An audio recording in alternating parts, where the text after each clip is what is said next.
This is Jewel Diamond Taylor. Hi, everybody. Happy holidays. I want to give you a secret today about getting results because I know at the end of the year we get a little frustrated and we think about the things that didn't happen, we didn't accomplish, and it can be very frustrating. We want to give up, and that's why I named my website, do not give up. I love sharing secrets for success so that we can have more results and less regrets. And, even though I'm a life coach, I also have a coach. Hello, how are you? Thank you for the hearts. Elements of She. Where are you from, Elements of She? What state are you checking in with me today? Let me know. I always like to know where I'm reaching. But I love sharing secrets to success. Oh, you're in LA. Awesome. I hope I'll see you Saturday, January the 16th for my 30th anniversary of speaking. Isn't that amazing? 30 years of public speaking and writing and life coaching. I love wearing all these different hats. And what I found in coaching women is this sense of low self-esteem sometimes, especially when we don't get the results that we want. We don't have the relationships that we want. When we don't make the money that we want, when our business isn't growing, our ministry isn't growing, when we're dealing with a lot of no's, it could be very frustrating and discouraging. And so today I want to focus on a principle that I have learned from one of my coaches. And let me tell you, when you're coached, sometimes you and I will resist. Sometimes we think that what we're being challenged to do seems too hard, seems too awkward. It takes us out of our comfort zone. And that's what I do. And I'm here to tell you, I'm passing along the great encouragement, the great push. And I'm passing along how I'm starting to get results. And it's just so simple. This secret is so simple. But if you do not have self-esteem, if you allow that inner chatter to convince you to give up, you will not use this secret to success. And I want to share it with you today. Why? Because I'm seeing results and I love getting results. And one of the things I read somewhere, I don't know where I read it, but it said, when you start getting results, it becomes addictive. You want more, you want more, you want more. In fact, that's why I started speaking. And if you talk to anyone that gets to be on the stage, an actor, a comedian, a singer, they will tell you the first time they get that applause, the first time they get that affirmation that they're doing something good, they want more of that.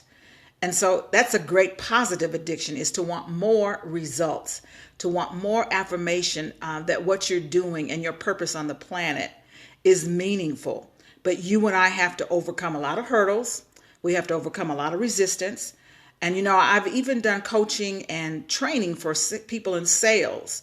And what I realized that we are all in sales. We have to sell ourselves. And people do not buy your product or your service or your idea before they buy you first. And so this principle that I want to share with you has to do with you having the power of asking. ASK. Your ask has got to be on fire. That's what my coach told me. Your ask, ASK, has got to be on fire. Come on, give me some applause. Give me some hearts. Don't you know that's the truth? If you stop asking, if you stop knocking, if you stop seeking, you're not going to get any results. Ask, A, seek, S, K, knock. Isn't that amazing? Look at that acronym right out of the Word of God.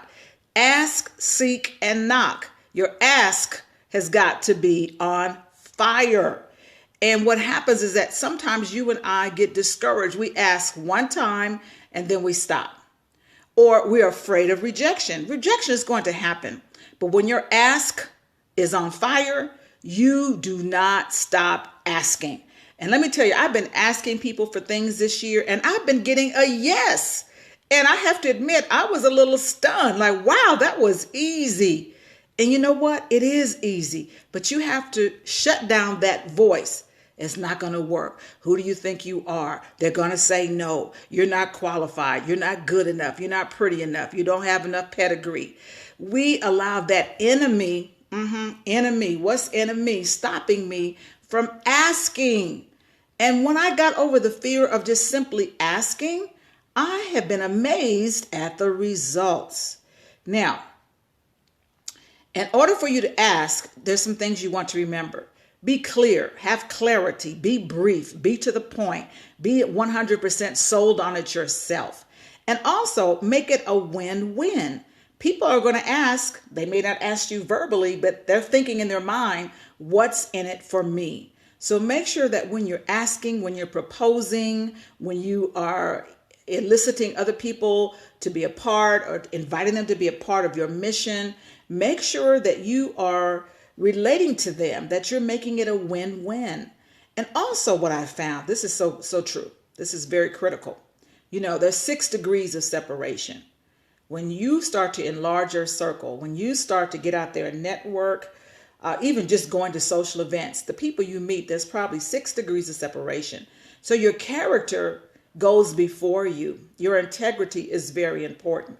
I'm always amazed when people say, oh yeah, I know you, or I know your husband, or I know your sister, or I know your pastor, or I know your friend, or I know your cousin. And it's just like the world is getting smaller. And I'm like, oh, thank God I'm living with integrity. Thank God that my reputation is preceding me, because it'd be so embarrassing to embarrass my family, to embarrass myself, to embarrass my church, to shame myself if I'm not acting with integrity. So a clear conscience allows me to ask and to do my homework, to find out what are they about? What's their brand? What's their mission? What's their motive? Why are they doing what they're doing? What do they need? And how can I fit into that picture? How can I sell them on the benefit and the value of what I'm asking for? And am I willing to negotiate in some areas? Think about that in advance before you ask for something. Are there some areas that are non-negotiable, or are there some areas where you can compromise? When people ask me to speak, a lot of people are afraid to ask me because they think that they can't afford me.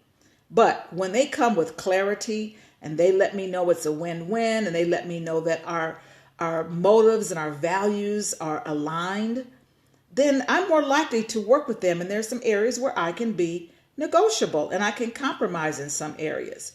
So it's very important that we enlarge our territory by learning how to ask, that we increase our streams of income by learning to ask, that we increase our circles of influence by learning to ask, that we get some results in the new year by learning to ask. I want you to get your ask on fire. A-S-K. Ask, seek, and knock. And yes, there'll be times where people won't get it. They're not on the same page with you. It's not in their budget. It's not a priority. Don't let that stop you. I want you to pick up the phone. I want you to send that email. I want you to go to that meeting. I want you to write down what you want. I want you to get clear about what it is that you want to happen in 2016. There have been conferences that I wanted to be a part of, and I said, you know what? I'm available. I'd like to be a part of it. No one's ever told me no. I've asked for discounts at restaurants. I've asked my husband to do things that I used to assume that he was going to not do it, or he'd give me some pushback. And I learned all I had to do was ask places I wanted to go. I ask, So I want you to get your ask on fire, and I want you to stay in touch with me. I'm going to be presenting these Periscope messages once a week, weekly. So let your circle of influence know that Jewel Diamond Taylor is on Periscope once a week. And remember, if you want to take notes, or you want to share with others, you want to review it, it will be posted for 24 hours. Go to my website, donotgiveup.net. Go to my website, donotgiveup.net. And if you let me know that you have been on Periscope with me, I will send you a free, yes, I said it, a free ebook. But you have to send me an email. The email is Jewel with one L, Jewel at donotgiveup.net. And when you email me, I'll make sure that I send you a free, I said it, a free ebook. But you got to ask for it in the email. Okay. Now, for those of you that are in LA, and you know what? You don't have to be in LA. I'm celebrating 30 years of speaking. I'm celebrating 30 years of ministry and writing and coaching. I've done it internationally and in 35 of the 50 United States. And I have friends and followers coming from the East Coast or Northern California to celebrate with me January the 16th at the Doubletree Hotel in Culver City, California. It's an all-day conference, and I've got some exciting guests. We've got vendors. We're going to do a vision board contest. Bring your vision board. Men, women, youth, and families attend. And it's from 9 to 4, January the 16th, 2016. So kick off the new year with Coach Jewel Diamond Taylor. And when you go to my website, donotgiveup.net, you can get all the information there to register to get your ticket, okay? Now, you can either get a ticket for just the conference or a ticket for the conference and lunch. We're going to have music. We're going to have some powerhouses in the room. Coach Jewel's going to be there. Coach Ed Smith, who is a pastor of Zoe Christian Fellowship in Whittier, California. He has a certified life coaching institute. He's going to be there. The actor Bill Duke, and those from my generation, you remember the movie Car Wash. He was in Car Wash. He was also in Predator. But he has a wonderful documentary and book on dark girls, and he's going to be sharing about his road to success. Also, a wonderful legendary artist, G Baby. She used to live here in LA, but now she's in Atlanta. She's flying in to share her story of success. And you know what? She is on the program because she asked me, could she be a part of the conference? And I said, yes. So get your ask on fire, reach out to me, share with others my website and my books and my Periscope. See, I'm being very direct, and I'm being very grateful in advance for you being a part of my circle of sisterhood. God bless you and have a wonderful, safe, and blessed Christmas. I look forward to hearing from you. Stay in the light.